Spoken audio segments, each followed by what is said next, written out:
fist thing that just moves forward. Yes. I guess. Okay. And So it's like a punching machine. You can tell such creativity went into this. We assumed that. It's a very bloody hand. Can you tell more on that? You said it's a hand with like a skin condition of some sort, right? Yes, and That is a very severe skin condition. as you can see, I Right here. actually slightly succeeded in creating a skinish tone, except that I didn't. It just decided not to completely cover the whole thing. So now it just looks horrifying. No, it looks like my hand, is what you're saying. It looks like rash. it looks like someone. This is not a rash.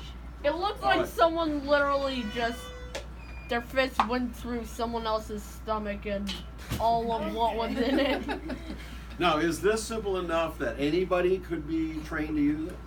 Yes. How about this person right here? It's anyone who knows how Actually, to. no, because they can't fit their hand in it. His hand could, I'll bet.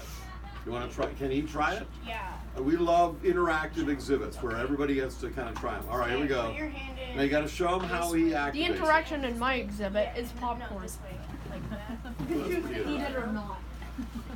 All right, Zora, we'll go out and fill the big tank. All right. And you think the leak is sealed? No, not up. I went over all of them. Can you? Turn Okay. So now push All that right. up forward. So I got to go out and get the hose, and we're going to fill up the bigger tank, and we're going to see this thing drive around it.